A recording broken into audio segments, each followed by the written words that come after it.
Before you ever face the world, before you step into any challenge, any conflict, any pursuit of success, there is a quieter battlefield waiting for you. It does not announce itself. It does not show its weapons. It does not need an audience. It waits inside you in the space between what you feel and what you choose to do. This is where every true victory is decided.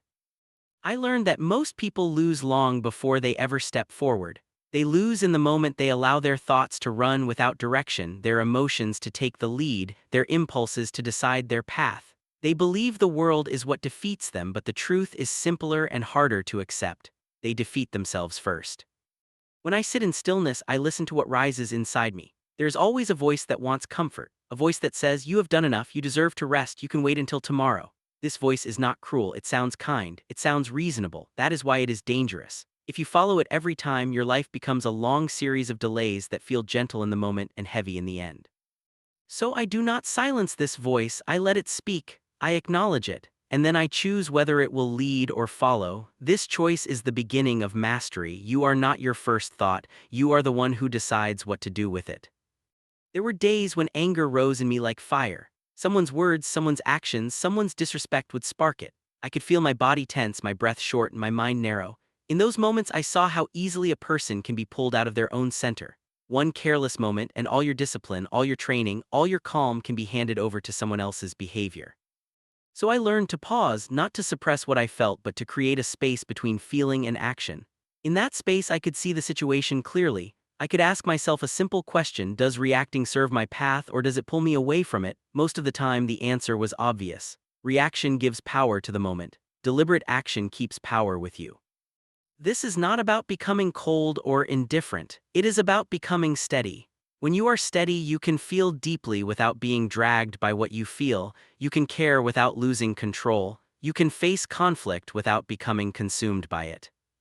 I practiced this in small ways. When I felt impatient, I slowed my movements. When I felt frustrated, I focused on my breath. When I felt the urge to speak quickly, I chose silence for a moment longer. These small acts of restraint were like weights for the mind. They strengthened my ability to choose instead of react. Over time, I noticed a shift. Situations that once unsettled me began to feel lighter, not because they changed, but because I changed. The world still presented challenges, but they no longer had the same grip on my inner state. I began to carry a calm that did not depend on everything going my way. This calm became a kind of armor, not a hard shell that pushed everything away, but a steady presence that allowed things to pass through without leaving deep marks. Praise could reach me without inflating me. Criticism could reach me without breaking me. Success could reach me without making me careless. Failure could reach me without making me bitter. I also learned that mastery is not a single moment of control. It is a practice. There are days when you will fail, you will speak too quickly, you will act too sharply, you will let a moment carry you. When that happens, do not turn away from it. Look at it. Learn from it. Each mistake shows you where your attention needs to grow stronger. The goal is not to become someone who never feels. The goal is to become someone who always chooses. Choice is the true sign of freedom. When you can choose your response, you are no longer a prisoner of circumstance. As this understanding deepened, I saw how it applied to more than just emotion.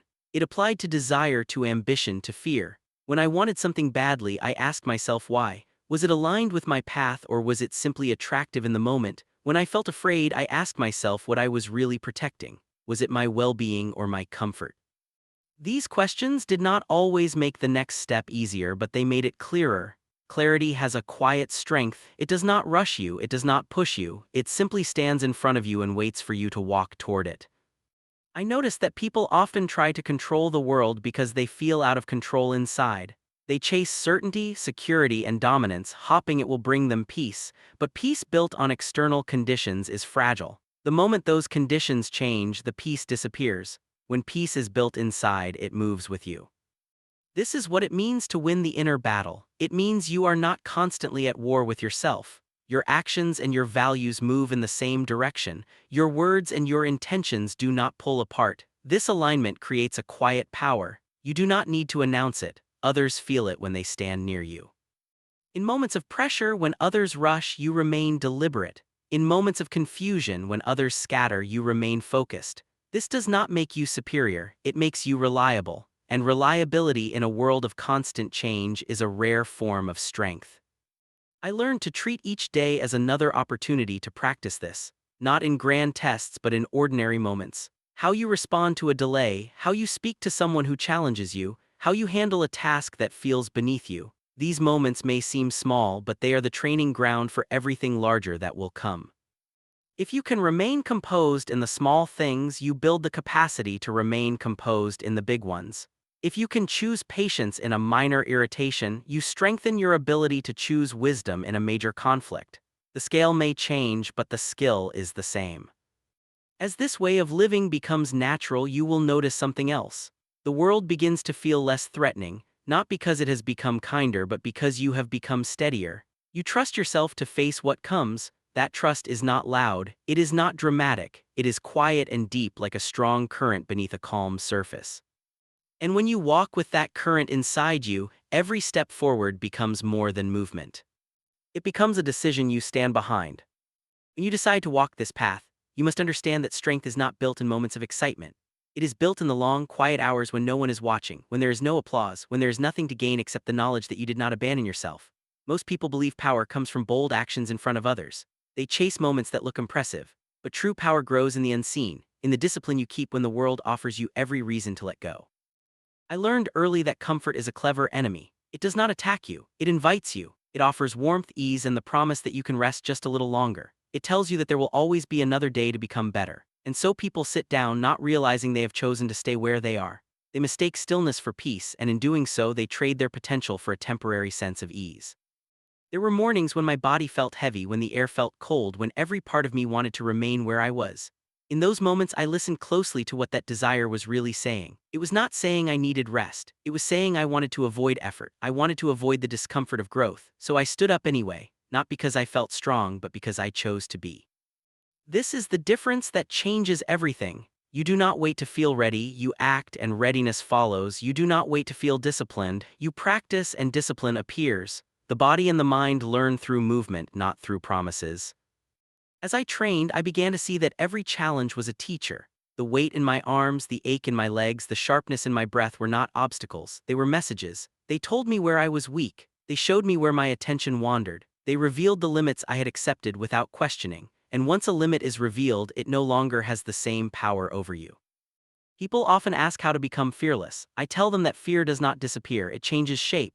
When you avoid effort, fear grows large and shadowy. It becomes the fear of starting, the fear of failing, the fear of being seen as less than you wish to be. But when you step into effort, fear becomes specific. It becomes the fear of this moment, this movement, this step, and a specific fear can be faced.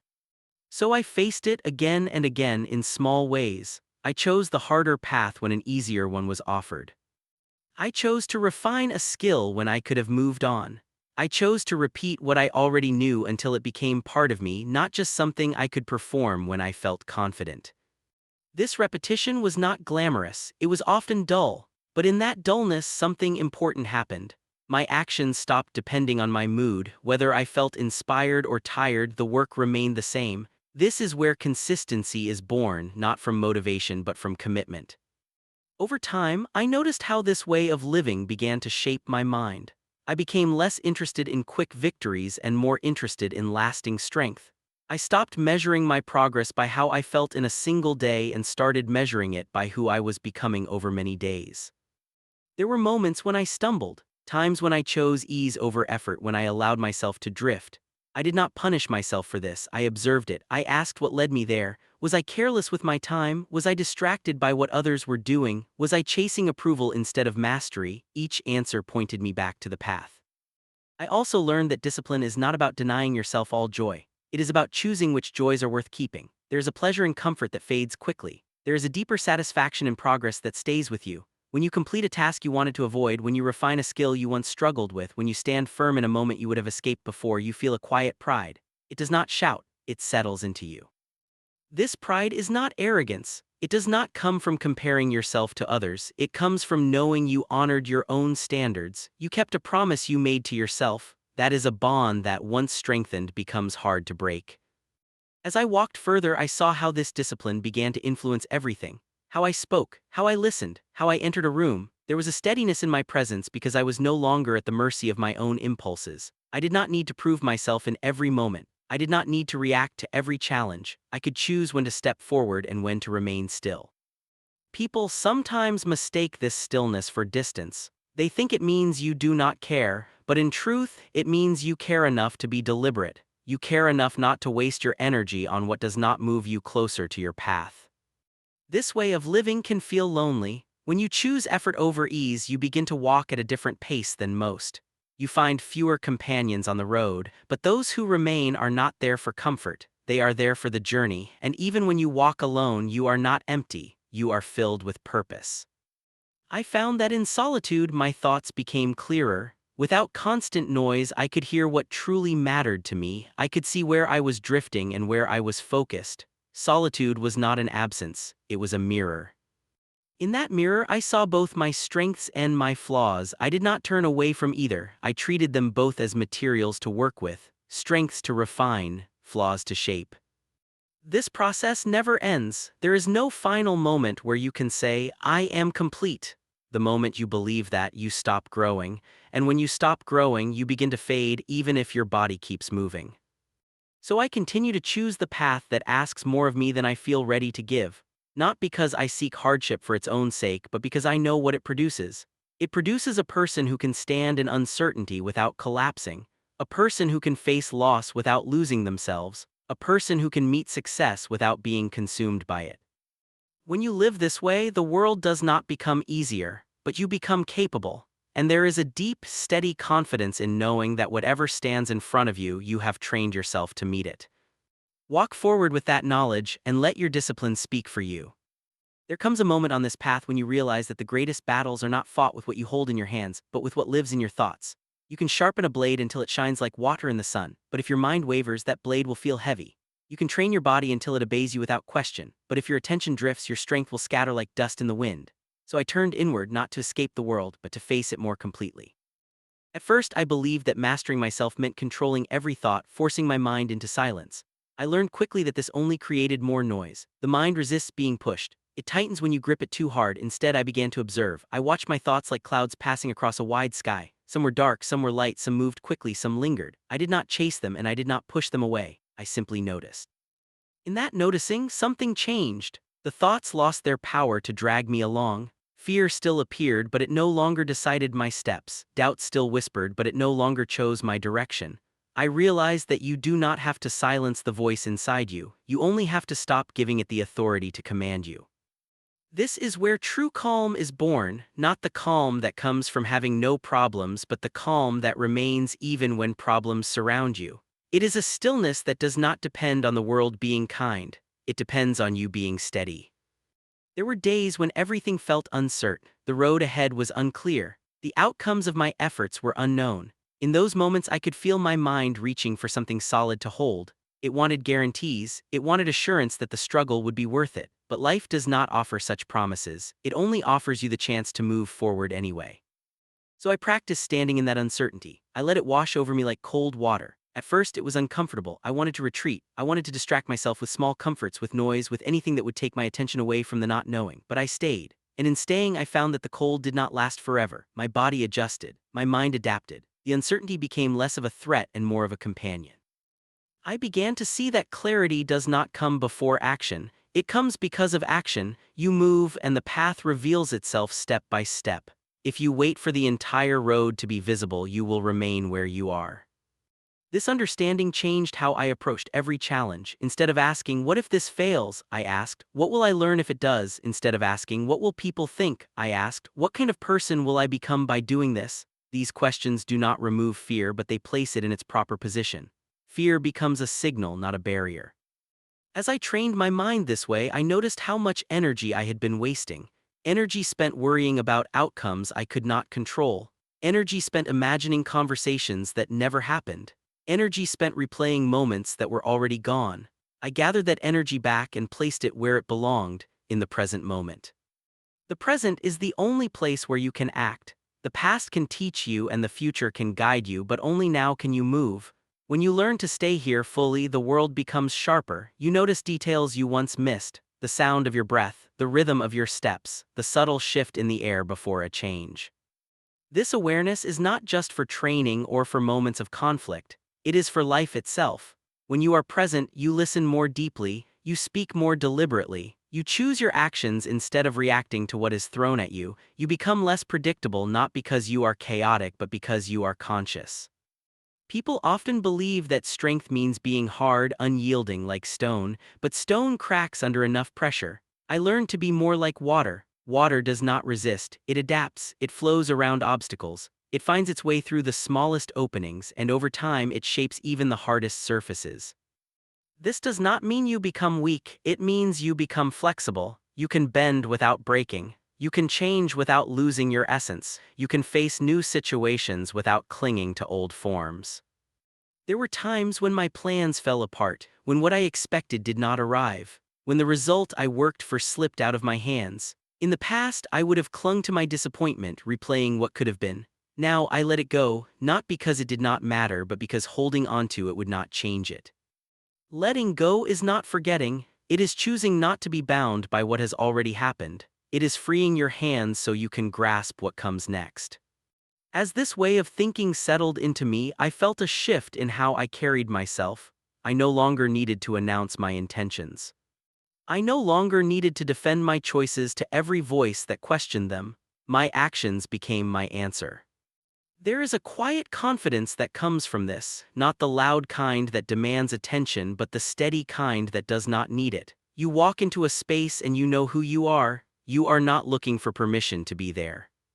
This confidence does not come from winning every time. It comes from knowing that you will meet whatever comes with the same presence, the same effort, the same willingness to learn. I saw how this affected my relationships as well. When you are calm within yourself, you do not need to control others. You do not need to shape them into what you want them to be. You meet them where they are. You listen without immediately preparing your reply. You speak without needing to dominate the conversation. This does not make you passive, it makes you grounded. From that ground, your words carry more weight because they are not rushed, they are chosen. Walking this way, you begin to notice how rare it is. How many people move through their days on the surface of things, pulled by the next distraction, the next reaction, the next wave of emotion. You do not judge them for it, you simply see it. And in seeing it, you become even more committed to your own path. This path is not about being better than others. It is about being more fully yourself, about closing the gap between who you are in your best moments and who you are when things are difficult. Every day offers you a chance to practice this. In a small irritation, in a delay, in a misunderstanding, in a task you would rather avoid, each moment is a training ground for your mind. You do not need grand challenges to grow, you need attention, you need intention, you need the willingness to treat the ordinary with the same care you would give the extraordinary. As you do this, you will find that your inner world becomes less crowded, fewer voices shouting, fewer impulses pulling, more space, and in that space you discover a deeper sense of direction. You may not always know exactly where you are going, but you will know how you are going with steadiness, with presence, with a mind that does not run ahead of you or drag behind you but walks with you step for step. Carry this calm into every movement, every word, every decision, and let it become the silent force that shapes your path. There comes a stage on this path where you stop measuring yourself by what you gain and start measuring yourself by what you are willing to release. At first, this feels like loss. You look at the things you've collected, comfort, approval, habits, small pleasures, and you think they're proof of progress. But I learned that they can also become weights. They settle around your ankles quietly, not heavy enough to notice at first, but enough to slow every step you take. I did not wake up one day and decide to let go of everything. It happened slowly through small moments of awareness. I noticed how easily my mood depended on the reactions of others. A kind word lifted me, a careless one cut me down. I noticed how my sense of worth rose and fell with outcomes I could not fully control. Victory made me feel tall, failure made me feel small, and in that rise and fall I saw how fragile I had become. So I began to practice standing still inside myself regardless of what the world offered. Praise could pass through me without settling. Criticism could touch me without sinking in. This did not mean I ignored what people said. It meant I listened without letting their voices replace my own. There is a difference between being open and being empty. When you are empty, anything can fill you. When you are open, you choose what you allow to stay. This practice was not easy. The desire to be seen, to be recognized, to be validated is strong.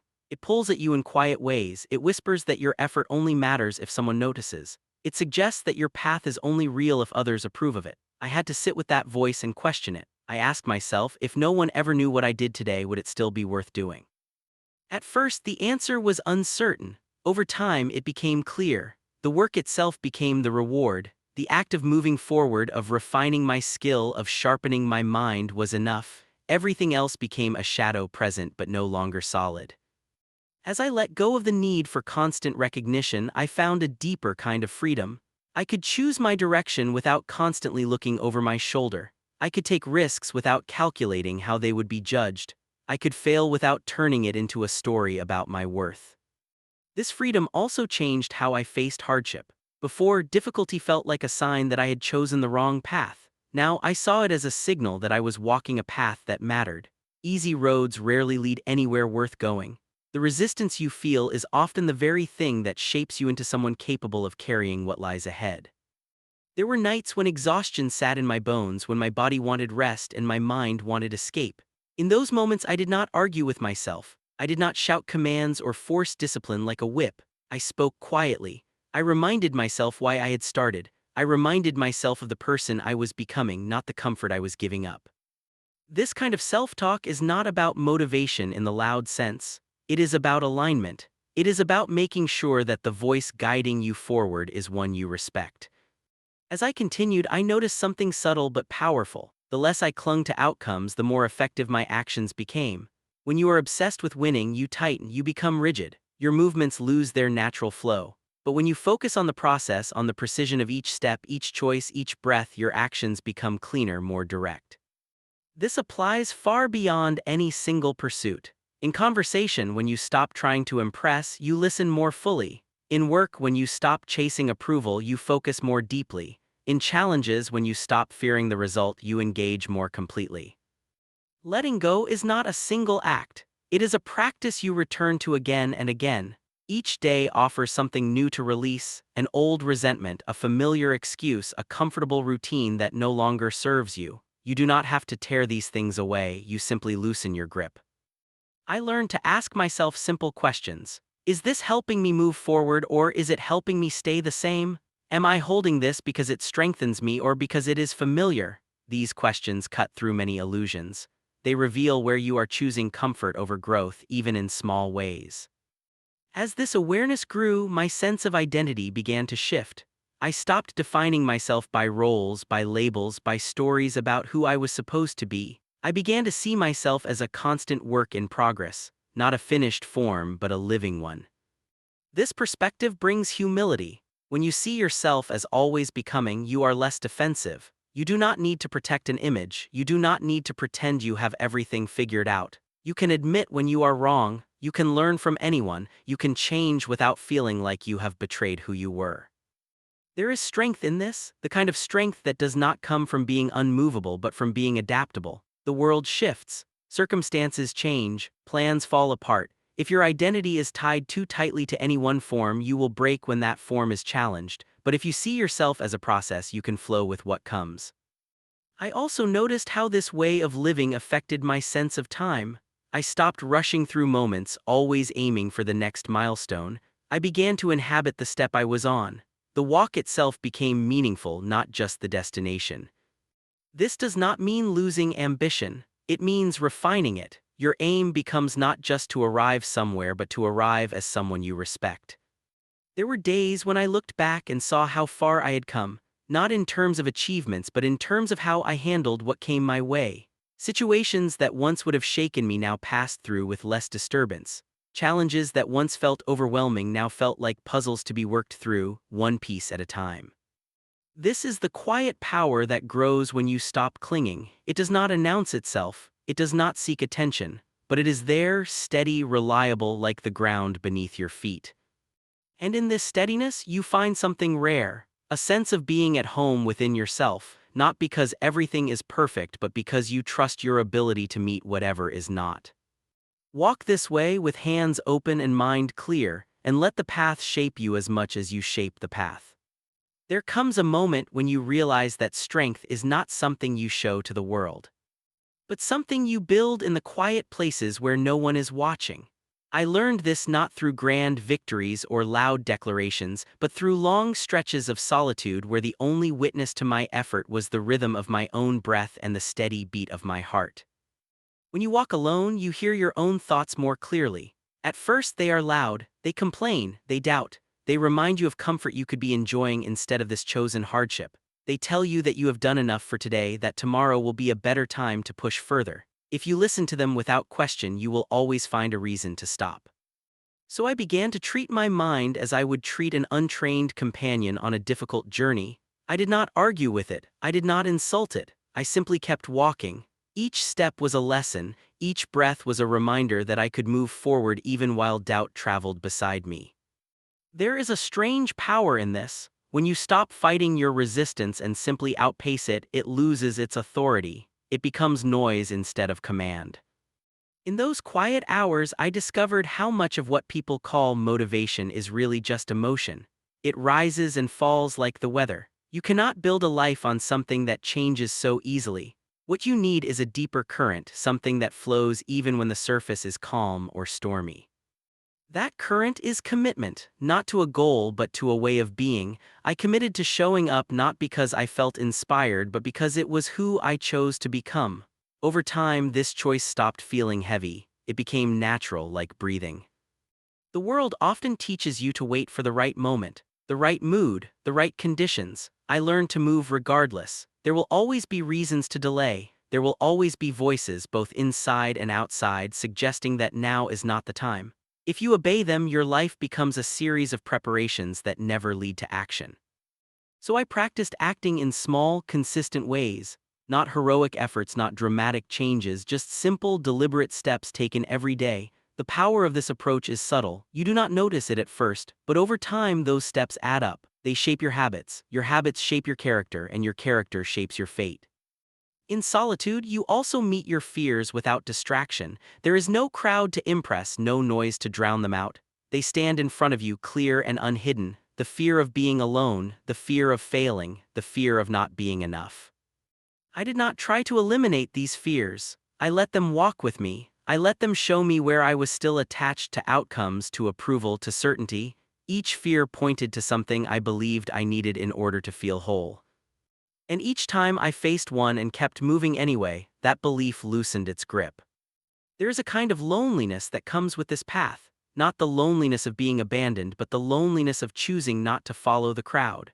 When you stop measuring yourself by the standards of others, you naturally step away from their expectations. This can feel like standing on the edge of a wide, empty field while everyone else stays near the fire. At first, you might look back wondering if you have made a mistake. You might miss the warmth of belonging, the comfort of shared beliefs. But if you stay, if you let your eyes adjust to the open space, you begin to see its beauty, the freedom, the possibility, the chance to shape your own direction without constantly checking if it aligns with someone else's map. This does not mean rejecting others, it means not needing them to define you. In this open space, you start to hear a quieter voice, not the loud one that demands attention, but the steady one that speaks with clarity. It tells you when something feels true, even if it is difficult. It tells you when you are avoiding something that matters. It becomes a guide you can trust because it is not influenced by applause or criticism. Trusting this voice takes practice. There will be times when following it leads you into uncertainty, when the path it suggests is not the easiest or the most popular. But each time you follow it and see that you can handle what comes, your confidence grows, not the kind of confidence that boasts, but the kind that rests. This inner steadiness changes how you interact with the world. You become less reactive. When someone challenges you, you do not rush to defend yourself. You listen, you consider, you respond if necessary, but you do not feel compelled to prove anything.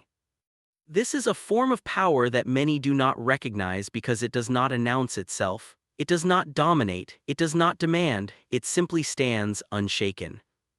As this power grows, you begin to see challenges differently. Obstacles become invitations to refine yourself. Mistakes become teachers instead of judges. Even setbacks carry information if you are willing to look at them without turning away.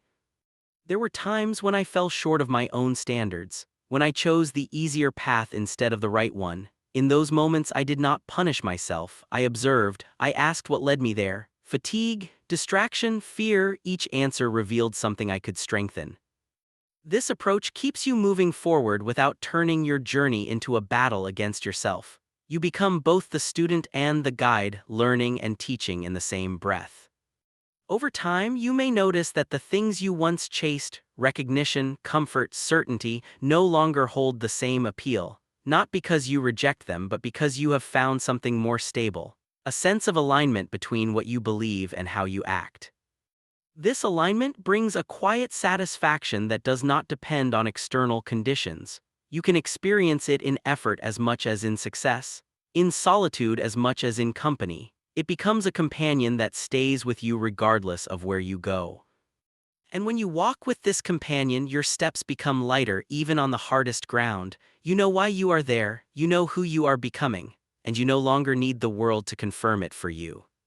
Stand in this silence, let it shape you, and carry its strength into every moment that follows.